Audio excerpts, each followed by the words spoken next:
Good morning, South African wine lovers, and welcome to SaveSAwine's live stream.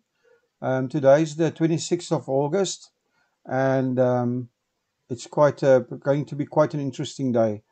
Um, Let us start off by saying thank you to our sponsors, the Fishwives Club. There's 5 days left for their special. They've got a lockdown special, 45% off. It ends on the 31st of August 2020.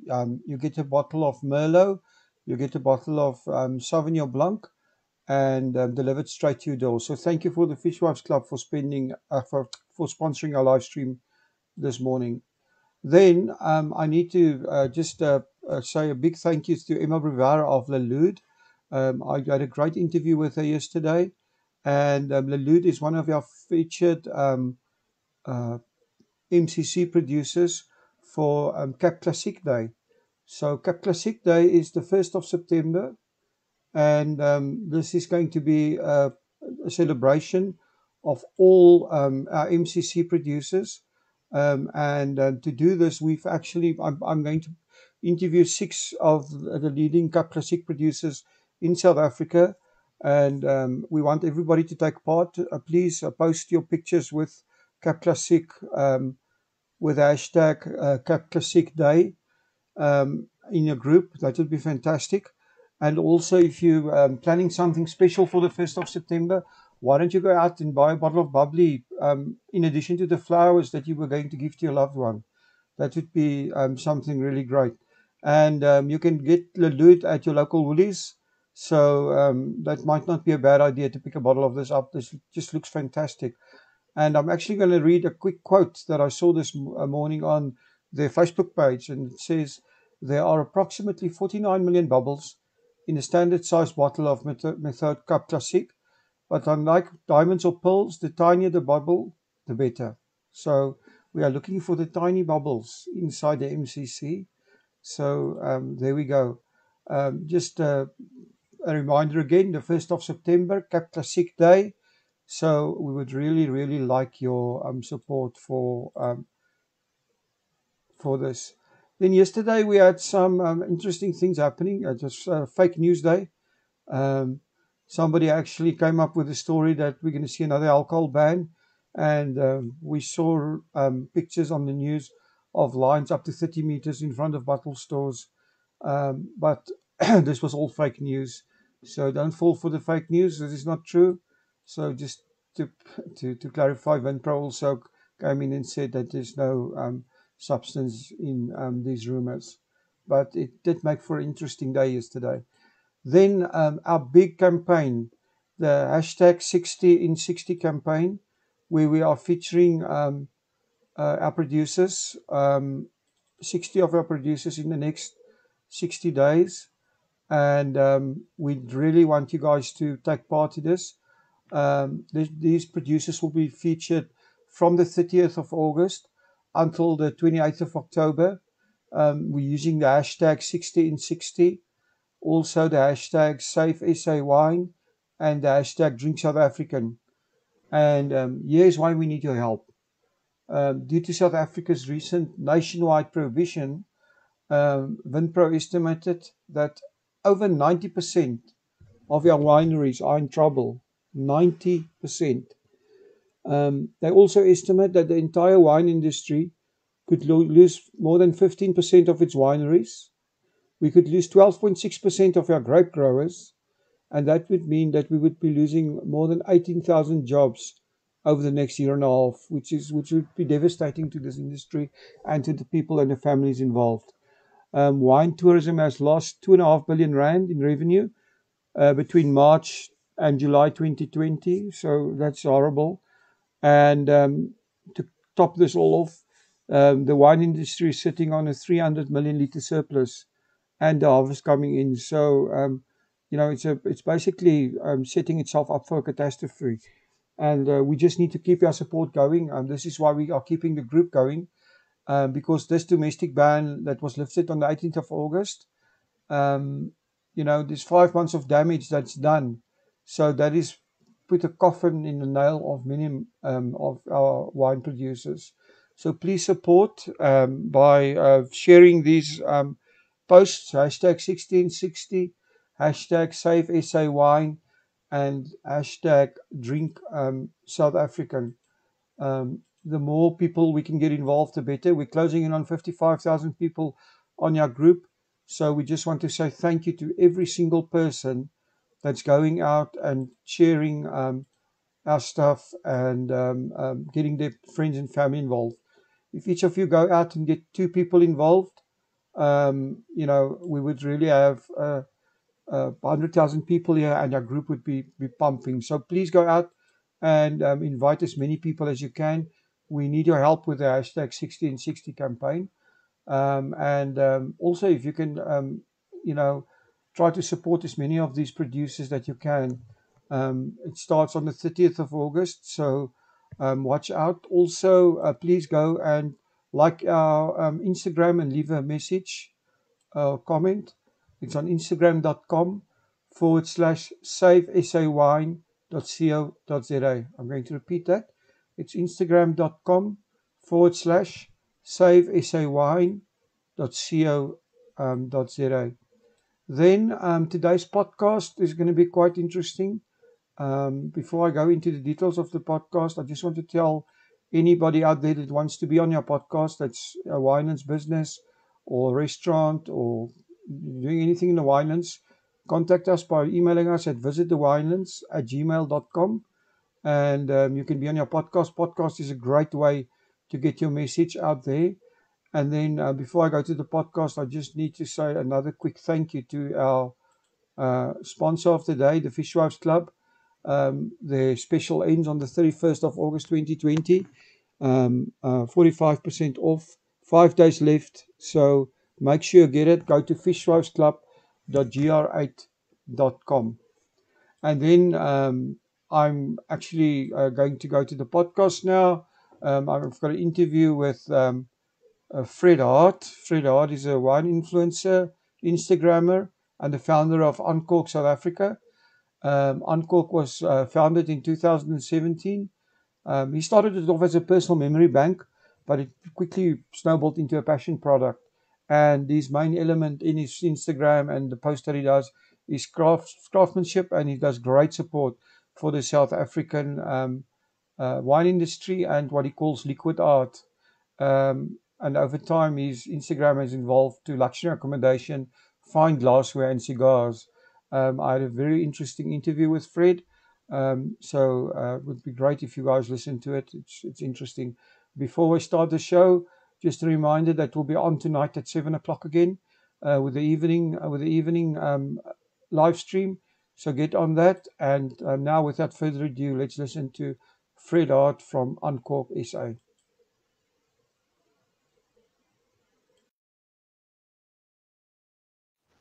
Welcome to About the Winelands. In this show, we will be chatting to leaders, influencers, wine producers, restaurants, and other role players. Tune in every Wednesday, Friday, and Sunday for your latest episodes. You will find us on YouTube, Facebook, Instagram TV, Spotify, Apple Podcast, and Google Podcast.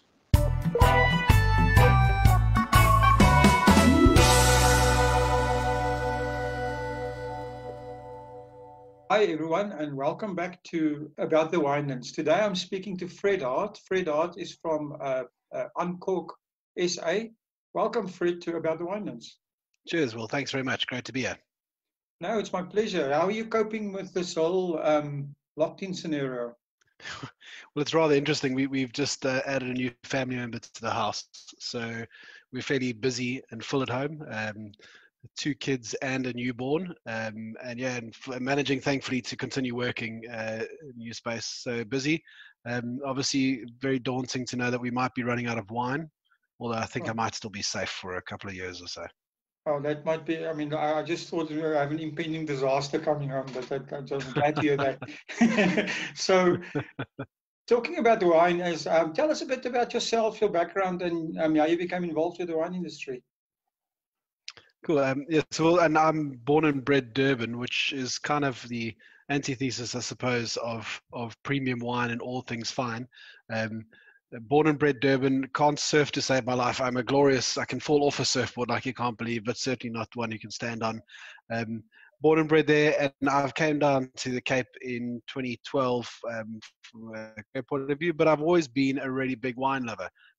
Brought up in a family that loves wine, and like really specifically some big Cabernet and big Bordeaux blends.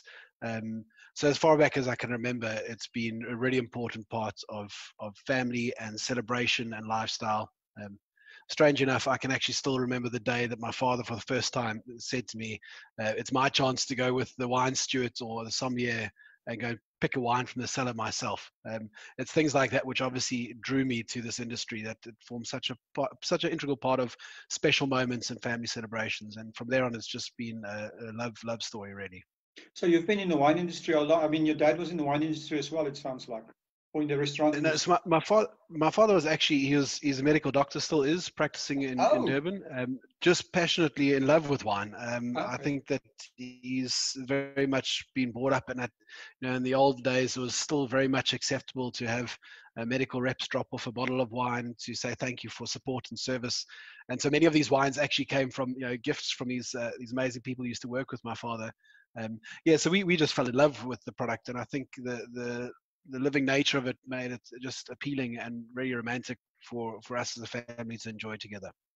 Awesome. So Uncork SA, how did that start?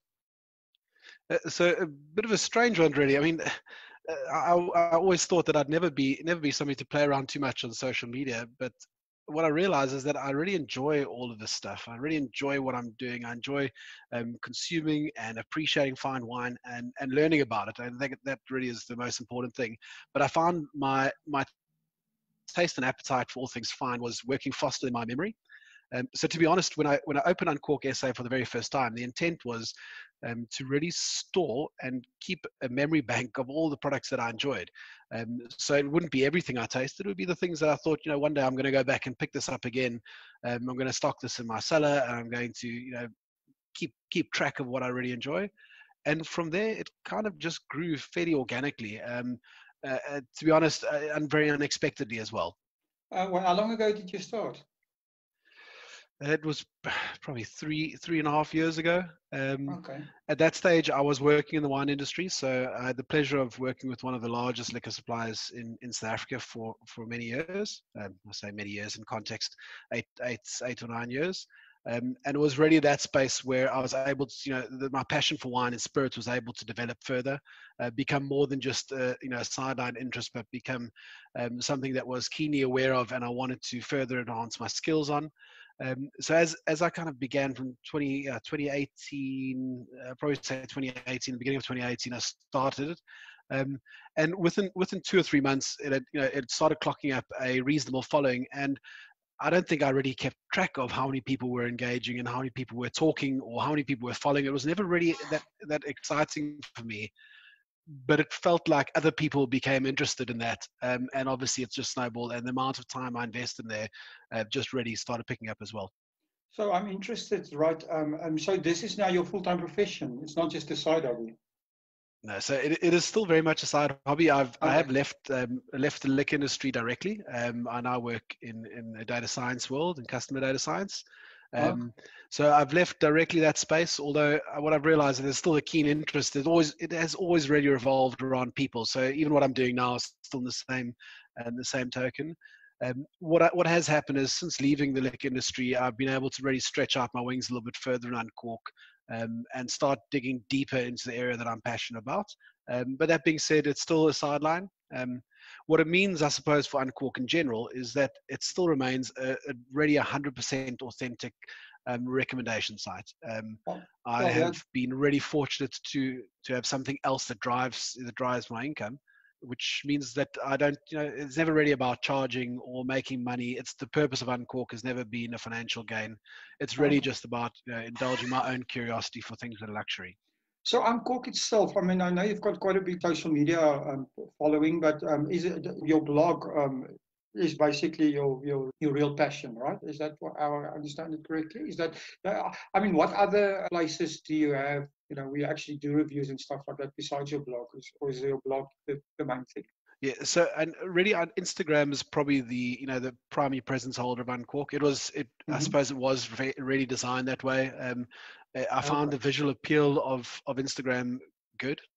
It meant that it aligned very much to what I was trying to do with Uncork when it started developing. As I started crafting where I felt that it should go, and actually as I was guided by other people who follow and talk to me about it, there was some visual appeal in what was being presented on Cork, and more importantly, it helped to kind of declutter and kind of remove some stigma and overcomplication in the wine industry. A great visual, a quick description of wine, and a personal view on rating. People seem to respond to very well. So I tried a few different avenues in the beginning. I tried to play a bit more on Facebook for a while, and I toyed around on Twitter. And whilst there's presence on both, what I'm finding is, I don't get to decide myself where Uncork goes. There's a community that choose Yeah. where it goes to by how they engage with the content, and the more they like and talk and want to explore different areas, the easier it is for me to understand. And I love the fact that it is very much a community. And I've almost love the idea that social media is not it's not just about sitting behind a screen and being a separate person. There's a very social element attached to it, and people sometimes forget that. Yeah, social media gets a bad rap because people don't understand it, but it's just a platform for distributing content, whether you're phoning people or doing it on social media or talking to people over a glass of wine. It's exactly the same thing. It's engagement, right? And if you're engaging, your platform works. And like you said, the platform is decided by where people want to engage. And Yeah, absolutely. we're finding in our business that, although I think most of your big wine estates and stuff, their Facebook presence are still bigger than the Instagram presence. That's changing, and worldwide, your social media presence is slowly moving over. Actually, not slowly; it's fast moving away from Facebook to Instagram. And Yeah. I think So that's the trend. it was one of the areas that I did consider. I mean, thankfully, having some kind of background in the industry and having a bit more statistical support in what I do now, there's a very clear understanding of what is coming. And I believe that Instagram was a future fit choice. Whilst it didn't start that way, I think hindsight is 2020. I'll pat myself on the back and say it was a well-grounded decision, although it was probably a fluke chance, to be honest. I do find that the platform itself is the right space for me to be playing in, as like I say, specifically around removing some complication. The other areas I maintain. So there is still Facebook presence, there's still a Twitter presence, and it's there, but it never really is something that would be a core focus for Uncork. Last couple of months, we've launched a website. The website is purely carrying some of the content from social media, and eventually will engage in a more active blog. And hopefully that will become a way of storing some of the reviews in a way that's easier to search and find and explore, because obviously Instagram doesn't really allow some of that functionality. Yeah, the search too functionality easily. is not there, right? But Yeah. what I'm interested in is, are you expanding into IGTV, into Instagram TV as a medium, making maybe longer type videos and putting that onto that part of the platform or not? So I've done one or two. The purpose, I suppose, Uncork has always been a pretty faceless portfolio or profile, and intentionally so. I suppose people would much rather look at a glass of wine than my mug, which I totally get. It's never really been about me, and I never intended to be. So where there's a really exciting way to express what's going on in the world of wine or with a winemaker, I certainly explore there. What I have done is a few fantastic pour shots. I've got some exceptional, really exquisite decanters, and they do so well in slow mo pours that once in a while I do that to share. And those are loads of fun. It's always a bit challenging trying to get somebody to hold a camera steady, and I'm trying to, obviously I'm really amateur in the way that it's set up. So I do the best we can, and my kids are starting to get involved and kind of telling me, Dad, don't forget to take a photograph of this drink. You mustn't forget it. So yeah, it's a bit of a family affair at the moment. Well, if you can have fun, right? Why not? So what I want to know from you is, I'm going to put you on the spot here, but what's your favorite wine and wine region? Yeah, this is a really tricky one. I suppose anybody would answer this in the same way. It's like choosing your favorite child. It's almost impossible to do. But what I can talk about is things that are really impressing me at the moment. And one of which is not so much a fad. It must be about 2.5 years ago. I tasted Eric Umaira's wines for the first time. Really fortunate to have met up with their partner and have a conversation, and tasted her 2015 Cabernet Sauvignon. It is still, without a doubt, one of my favorite SA wines that I've put to my lips. Really an impressive wine, and across their entire range, there are a few others that really stick their heads up. As a varietal point of view, I think Cinsault is really interesting at the moment. Lots of cool developments there, although probably a bit more faddish. I don't know if it's going to be as sustainable as other, but yeah, tricky to pick a region. It really depends on a combination of things. I really am all about relationships and the producer and the story and the way in which they treat wine, which is probably what has really taken me back with Erica's wine. But because it's on my doorstep, Stellenbosch really does have a very close place to my heart. It's the style of wine that I enjoy. It's really focused on big and bold profiles. That I and most of the wineries that I tend to stock up on happen to be in this area. And in the short term, I've found a lot of interest coming up in the Elgin region. It's obviously picking up, and always it seems to be on the up and up. Cool wine is just something that I just find the sophistication around it fantastic. And yeah, there are a couple of wineries up there that I'm starting to explore a bit more, get a bit more time with as well. So the whole tourism area in that area is developing a lot. We have almost like an agri-tourism hub there that's starting to develop with your wine and also other stuff happening. Yeah, I think the diversity that we offer in the Cape is just exceptional. Previously it may have been a really finite approach to a few smaller wine regions you're going to. There's absolutely no doubt, and I'm hearing more and more, and again, not really my view, but people who I interact with really often saying, when they come to the Cape, they don't even visit this side of the mountain. They go up over the hill into the Elgin region, Hemel and Arder, and go and explore there. That is just their thing. The wines that are there are exceptional for them. They have great relationships with wineries. And I'm finding there's diversity, and look at that in comparison to Swartland. Head out to Riva Castile and see what's being done out that side. We just have the most remarkable wineries and regions to explore, and I don't think anybody has enough time to get to them all. What a privilege to be able to explore them, even if it's just through a glass. What lots of people don't understand what we have here in South Africa. I mean, to understand that you really need to go explore some of the wine regions in the rest of the world. And then you realize that what we have here in terms of, the total offering, in terms of how you are greeted on in the whole winelands, how you are, how it's presented, the tourism and everything that goes with it is really unique in the world. Yeah, and that's such a big part of Uncork, and I said earlier that the purpose of this has never really been to make money. This is it's not a personal story to tell. The core behind Uncork is really about telling a story of craftsmanship through the lens of producing great wines and spirits in our country. It's all about talking about people who are doing exceptional things or making exceptional things, and my only hope is that it inspires somebody to get in a plane and fly here, or get in a car and get out and go and see a winery and taste something unique. Just try something different, obviously when it's again possible. I hope that in some way if there's one or two people inspired to do that, it feels like it could be a win for Uncork and hopefully for the wine industry. Do you ever get the wanderlust to actually also maybe do the opposite? You yourself getting on a plane and flying to other wine regions of the world and writing about them a bit, or is this not really something you're interested in? Absolutely, and I've been really fortunate to have sample wines sent from a few other countries. Some really interesting stuff, and some not always so great. Looking just for a favourable review, I'd say. I had the privilege last year to travel through to Bordeaux and spend a bit of time over a couple of days exploring. It also is never really enough to explore the entire region.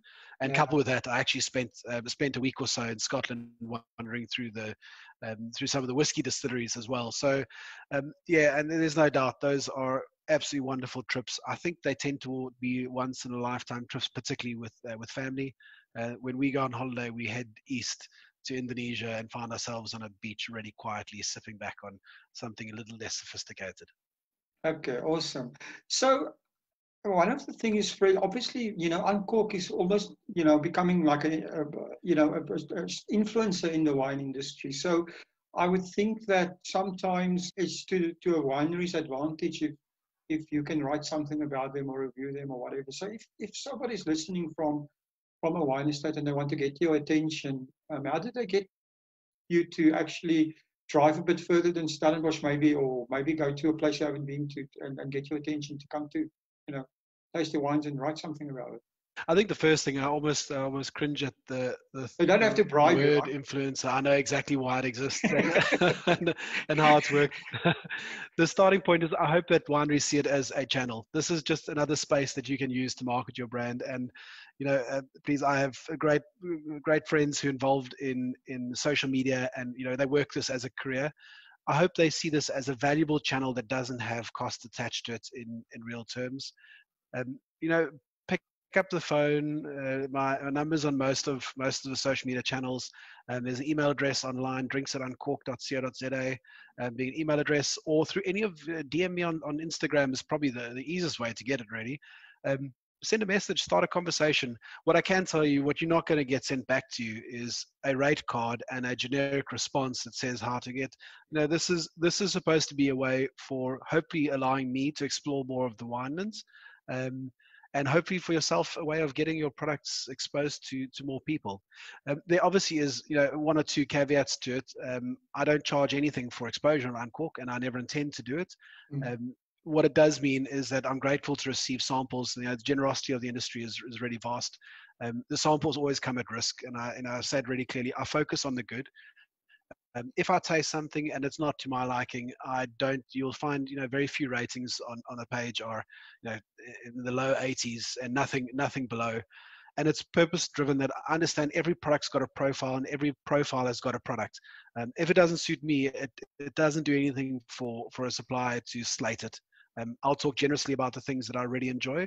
And I think people who follow Uncork, who align to my profile, hopefully will pick it up and enjoy it as well. But yeah, and I suppose the quick answer is pick up the phone, start a conversation. I love chatting to people who are, you're just interested in knowing what's going on. Never mind, the exposure you get, great. I don't do contracts. I don't do agreements. I do a phone call, a chat, a conversation, and that's, that is really what it is. It's who I am as a person, and it's how it's translated into Uncork as well.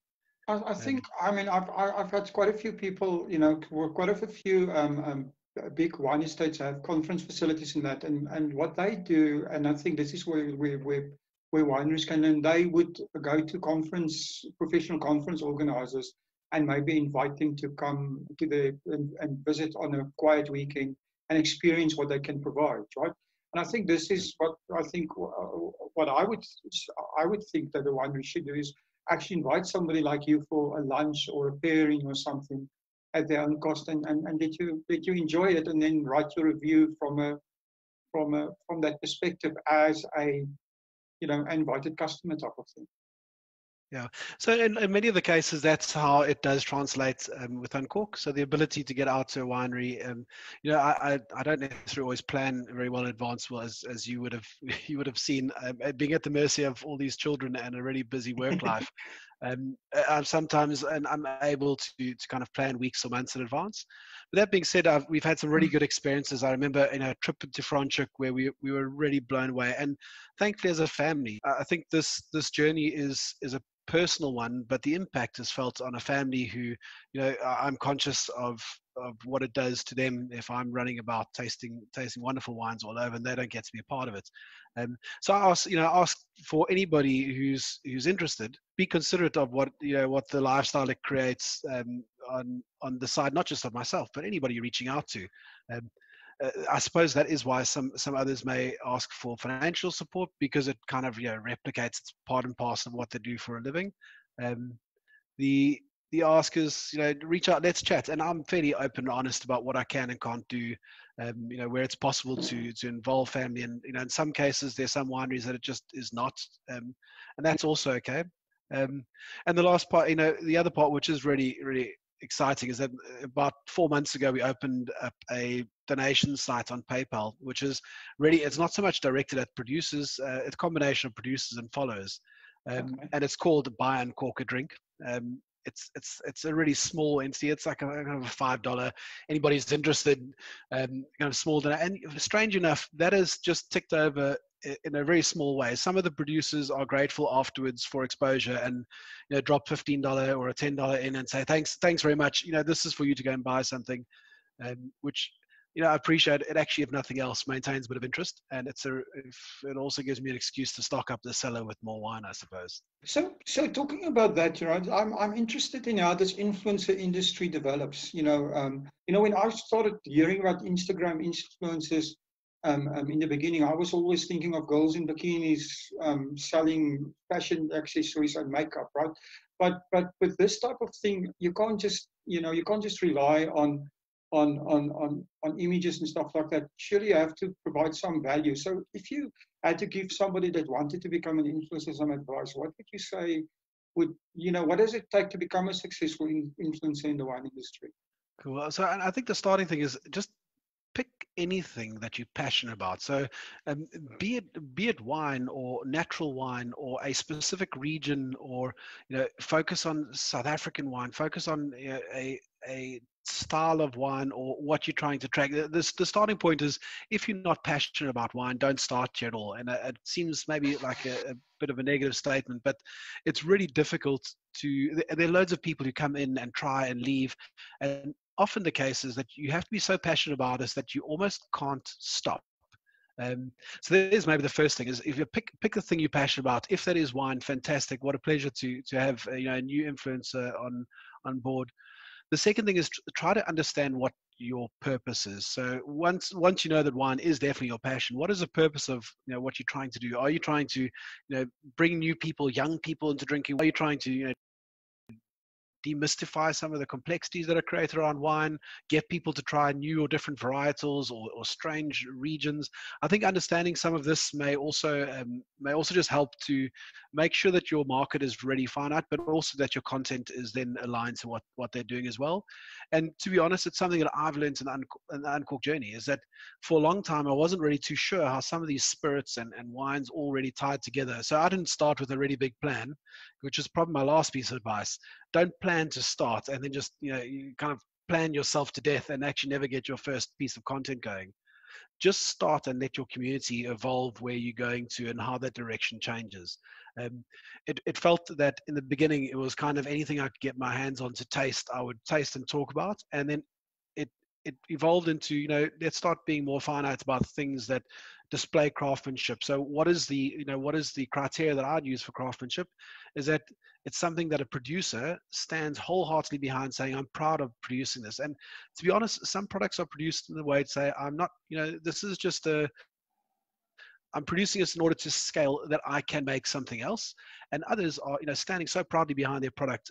And that's obviously what I've started chasing after for Uncork, is really just honing in on the craftsmanship elements of it, and highlighting some of the characters behind the product. So, yeah, and I think if you're passionate about the industry and you understand what kind of role you're trying to fulfill, and then you allow your audience to direct you where you're going, as opposed to standing back and trying to pre-plan everything up front. I've learned social media by learning by doing. My personal profile, I think, was created 6 weeks before Uncork. So I had no expertise in this space at all. I think I fell into an interesting space. I learned by doing. I made a heap of mistakes. I still make mistakes. I have friends all over the world who once in a while drop me a note and say, don't forget, you spelt this wrong, go and change your copy. And I just leave it, because that is kind of authentically who I am. There are a few mistakes here, and I'm no expert in wine. It's a perfect way to get some traffic, right? Make a spelling mistake. Yeah, what a pleasure. All I need to do is get the numbers wrong, and then I'll be on YouTube and News 34. It's strange enough. It's because I believe that I'm actually just a person who loves wine. I don't have any of the funny acronyms that follow my name. I'm really impressed by people who've dedicated their life to studying in wine. My experiences in the number of bottles I've tasted, the people I've met, and the feeling I have when I consume a product. Now I have some structure behind how I taste and rate product, but it's certainly, I wouldn't put myself up against a Greg Sherwood or these super effective reviewers and say I'm at their level. I certainly am not. But learning by doing. That's really So as I like how that I've done with idea of, Uncork. you know, just do it, because obviously with wine there's no downside. If you just taste it, there's no downside to this. But the other thing is that, you know, what makes me excited about what you're saying is, you know, the whole Winelands and the story of wine and everything. It's a storytelling journey, and it seems to me that there are not enough people telling the story of the Winelands, and a lot of those stories actually go by the wayside. And it's great that somebody is more interested in the people and the story and the experiences rather than all the technicalities, because that's covered so many times. But the actual human Yeah. aspect and the stories about the Winelands is something that needs to be documented, actually. Yeah. So I'm hoping that is really what comes through, is that there is, everybody says there always must be an agenda behind it. The reality is that the only agenda behind Uncork is to spark interest or curiosity for somebody in the world of the products that I enjoy, of the South African winelands, the tourism industry that surrounds it, you know, spirits, the producers that we have around there. It is so appealing to me that I just want other people to know about it. I feel like I'm walking around tapping people's shoulders saying, don't forget to look at how amazing this stuff is. Taste our product, buy our product, put it in your cellar. And I bet you now all those people are saying, I wish I'd listened to Uncork. I should have bought all this wine and put it in my cellar, because I'm sure they're going dry. Exactly. Now you're coming to the important thing. So, I mean, the coronavirus has forced basically everyone to rethink their business models, right? So, do you have any changes or new ideas in mind, or maybe even for wine producers? I mean, if not for Uncork itself, what are your thoughts about this, the industry, the marketing, your own business? You know, just you must have been thinking about all of this while sitting there sipping your. Yeah, at least you have a stash that you can sip, right? So that's right. Yeah, absolutely. Yeah, there's no doubt this has shaken the industry completely. I'm of the opinion that in some of the decisions made are going to really have detrimental effects on, you know, the businesses, you know, beyond just wineries, right through the value chain, in the hospitality industry, and all. I think what it is going to do is it's going to start propping up a few opportunities for people to really start partnering where there's mutual benefit interest. Maybe just to put that in context, I think that you're going to find more and more wineries and possibly restaurants working together, closer together, where the benefit is not so much about how can you make my business grow, but how can we work together to make sure your winery is profitable, successful, and my restaurant is in the same space. And I really am hoping that that is going to be something that is the fruit that comes out of all the pain that we're going through now. The other part is I think that we might get a swing in some localization. So possibly local restaurants supporting local wineries, even more so than what they do at the moment. I think general feeling is that we want to make sure that people in our community are eating and drinking and their kids are going to school. And how better can we do that than actually supporting their own businesses? And maybe the last thing, I think just innovation. It's for me amazing to watch all of these digital wine tastings, and it's not just here. I mean, winemakers doing tastings across the globe of their product as it's available. Some winemakers are only able to do that because, you know, their wines aren't obviously being able to be sold locally. But people are starting to engage more with the stories through social media, and I'm really excited to see one of the changes that, you know, not necessarily the investment in money, but the investment in time that the manufacturers are putting into social media is fantastic, because this isn't a money area. Spending more money in social media is not the answer. Spending more time is, and I'm glad to see that that's where it's going to. More winemakers have been on social media that I've seen in the last 3 weeks than I've probably seen since the start of Uncork. And it's probably a bit uncomfortable at first, but I think that after 3 weeks of doing it, they seem to be really comfortable in front of a camera and understanding which angles work well and which ones don't. I think that's right, and I think also that I think the next step beyond that is that people will see that people want to consume online content. Like you say, it's not about spending money; it's about creating engaging content in stories. But also, I think another area that's not been tapped yet is actual education. I think people will be hungry to learn more, and it's easy to learn this type of stuff. You know, with I think online courses and that type of stuff in the wine industry is also going to grow. Yeah, absolutely. I think in general the ability to adopt technology is just it's leapfrogged. You know, there's sometimes at the moment we're just not presented with any alternatives. So what you do with spare time if you're at home and you're not able to work, and you're passionate about this industry, you know, you log onto the internet and you find something to read about, a new article. You go and listen to a winemaker talking, or you go and invest in, you know, actual qualifications. I think there is going to be a birth of a whole new style, and I think it's been there. I think the adoption rate is just going to be significantly greater in the months and the years to come, because I think that the idea of returning to what was normal is far-fetched. I think we're going to return to a very different normal than what we expect. I agree with you. I think, you know, like you say, it's just the process was there anyway. It's just been accelerated. But I think the other important thing that you mentioned is locality, right? I think because of the whole, the whole worldwide tourism industry is going to take a knock. So local tourism is going to be the first to bounce back. So people are going to be forced to provide also, I think, pricing for not for international tourists, but pricing for the local market in terms of your whole tourism experience is going to be important.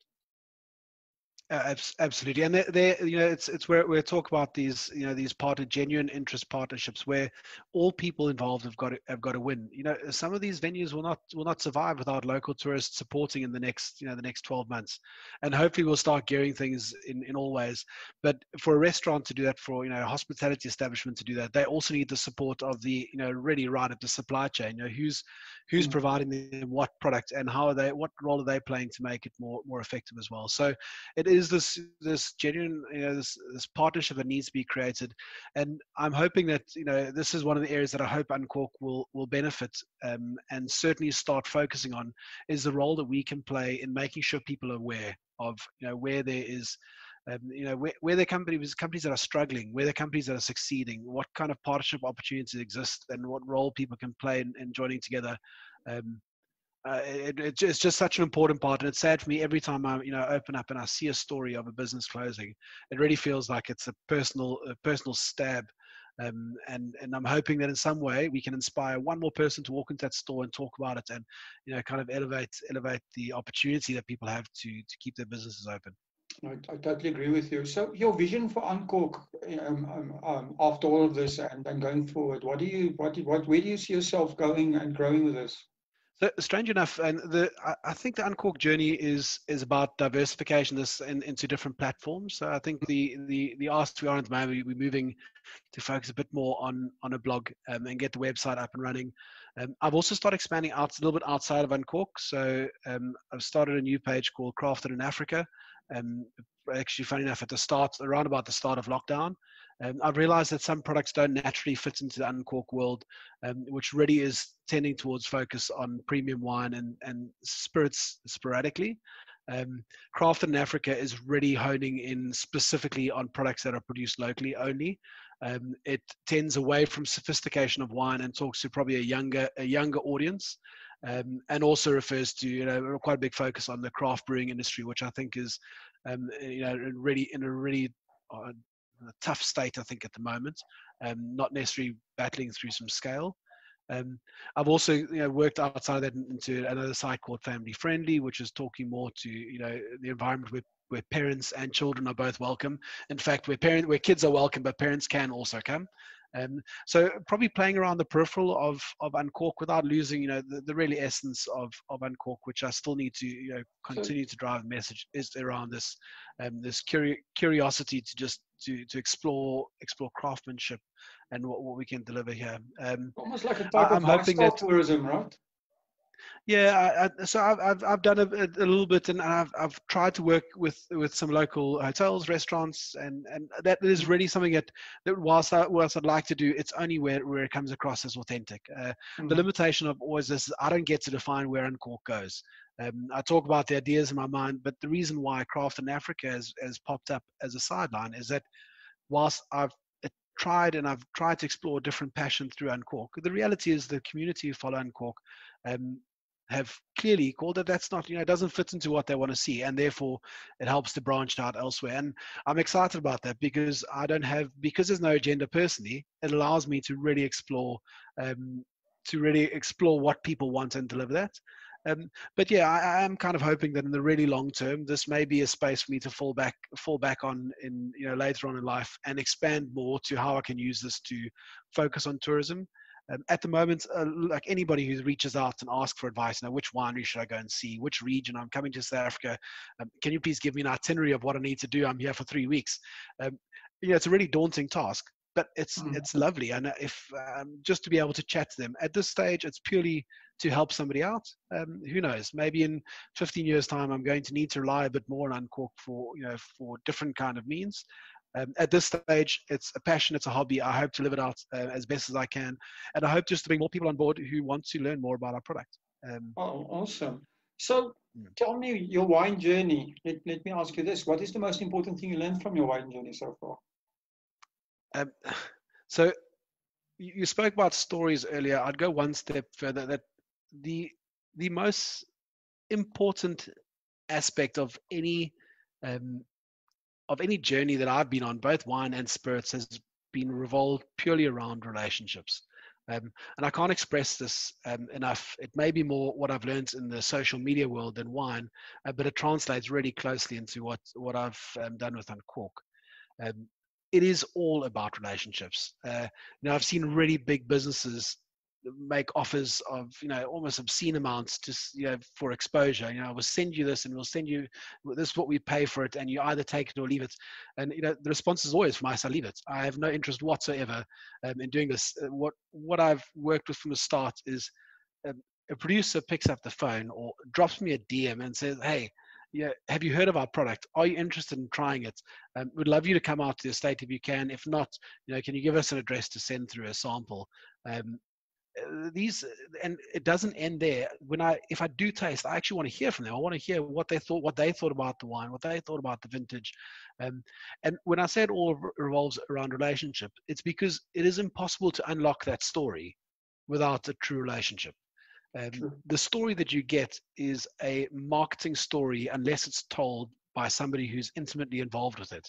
And you know, I think there's nothing better for me than hearing, you know, Batu talk about Alto, about a specific vintage and how he remembers how hot it was for, you know, walking up and down through the vineyards. There's nothing. Yes, you can read about the rainfall in that year, and somebody will tell you statistically whether it was a hotter or a colder year than the other. But walking through the vineyard, talking to him about it or hearing him talk about it, it just fundamentally changes the experience. And that's when you actually live the story. The story is translated from something written down to something that you feel. And so, you know, actually it's really advice, I'd say, to people who are toying around with exploring social media as a brand, is don't be fooled into the idea of thinking that you're just pushing content out and hoping it's going to get consumed like a TV advert. You've got to consider this as a conversation that you are starting with somebody. The simplest one is, you know, somebody walks up to you at the office and says, hey, you know, you look really nice today, or those are really cool shoes. And then they just turn around and walk away and don't say anything back.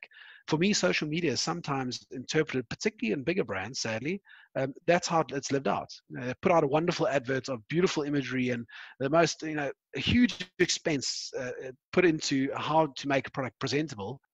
And then I watch people commenting and saying, hey, this looks absolutely amazing. Where is the estate? And, you know, months go by and nobody responds to it. Like, you've just had all the options. You spend all of this money and effort getting people there that love what you're doing. And then when they talk to you, you turning your back and ignoring them. It feels to me like it's one of those old high school movies. And it's the, you know, the quarterback turning around and walking away from somebody talking. It just feels that you've missed all, like, what social media, the heart of it really is. But I think that's a misunderstanding because, you know, most marketing people are still trained in traditional marketing methods of traditional radio, TV, and you know, magazine advertising, or the traditional advertising type of thing, where you don't you actually put an ad out there and you hope people will call you. Whereas with social media, you know, as you just said, it's all about engagement with your you know. It's actually talking to people, and that's what people don't get. They focus on the media part instead of the social part. Absolutely, and you know, the more premium your product, the less important I'd say it is to focus on the metric. Yeah, it's one of the areas that we often see, like these statistics come through about the engagement percentage rates, and yes, those are really important. I suppose you have to consider them, and they are important to know, particularly if you're spending money in this space. What you're getting back for it. But if you're an ultra premium wine, and I say you're selling a bottle of wine for 600 rand a bottle, you don't need to have 3,000 people seeing your advert and 1,000 responding to it and commenting on your post. What you need is somebody who absolutely loves what you're doing, who's engaging with you consistently, and you know what, they're willing to put in the money to go and pick up your product and buy it. You need to focus on which one of those engagements out of all of the pools that come in, which are the ones that are really critically important. And the only way to do that is to respond to the conversation. And yeah, I agree with you about the traditional media components. I think so many people are trained on the old school way of marketing, and it's been really successful. And I've got to say, there's some wineries that have taken to the social media piece exceptionally well. In most cases, when the response comes back, it is generally from somebody who is intimately involved with social media from a different aspect and happens to be doing it for the winery as well. Or the alternative is that they're so intimately involved with the wine that they can't help themselves but spill the story in their conversation. It just comes, the passion of what they do just literally comes through the words as they write. I love the romantic part. I totally agree with what you're saying. It's the difference between having a sales orientation and building a long-term viable brand and loving your brand. And ultimately, if you want it to work, I will put money on it that where it works is where the owners of the farm or the owners of the estate are personally involved because they love their brand. Absolutely. Look, I think that there have been examples that I've seen of bigger corporate players, and what it always comes down to is an individual who takes personal ownership, whether they happen to be an owner or they happen to be an employee. When there is an individual who loves so much what they do that they can't help but behave like an owner, and that's really where you have the ultimate win. And to be honest, for a corporate, they get the best benefit of it. Individuals who behave that way because they're behaving as the owner mentality is just so important. But that works in all aspects of managing a business, not just in the marketing, right? Absolutely. So, Fred, the last thing that I'd like to hear from you is you need to give us your very own wine quote or your favorite wine quote. So my very own one, I'd struggle to create. I mean, there's so many amazing quotes out there. But there's one which comes to mind, which I'd have to steal, and I wish I knew who it was authored by.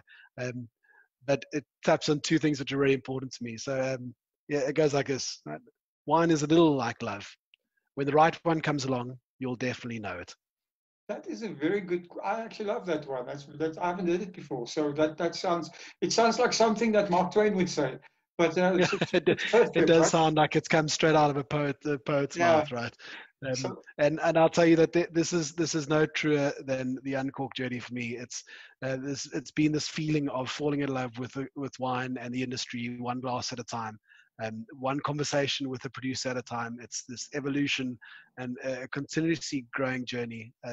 I feel really privileged to have been a part of of how this has developed. And yeah, I just hope that there are wineries out there that are benefiting from it. And those that would like to benefit or feel they could benefit, please reach out, have a chat. Let's see where it goes. Now that on that page, how did they get hold of you? Where do people find you? So, and the easiest, as I said, is probably is directly on Instagram at Uncork_SA. The alternative is to drop me an email at drinks@uncork.co.za. Or through any of the social media channels, WhatsApp or email are both available there as well. You'll be surprised that every comment that comes through, so you don't need to send a DM, it helps, but every comment that comes through on Uncork, I follow, read, try to get involved with. And if you struggle one way or the other, please try a different channel. And at worst come worst, go straight onto the website, www.uncork.co.za, and leave us a comment there, and it drops straight through to my mailbox as well. Okay, perfect. We will leave all those links, obviously, in the show's description, everything. Fred, it's been an absolute pleasure talking to you. Thanks for spending the time. I know you are a busy family man, so I appreciate it, and thank you. Awesome. Well, and thank you very much for what you do for the industry and the people that are involved with it as well. It's a pleasure to be invited, and certainly a privilege to be a part of your journey as well. Thank you. Thank you for supporting our show. If you would like to get more exposure for your business, please have a look at our sponsorship options. Thanks again for supporting About the Winelands. Please follow us on YouTube and on our social media channels. All details and links are in the description.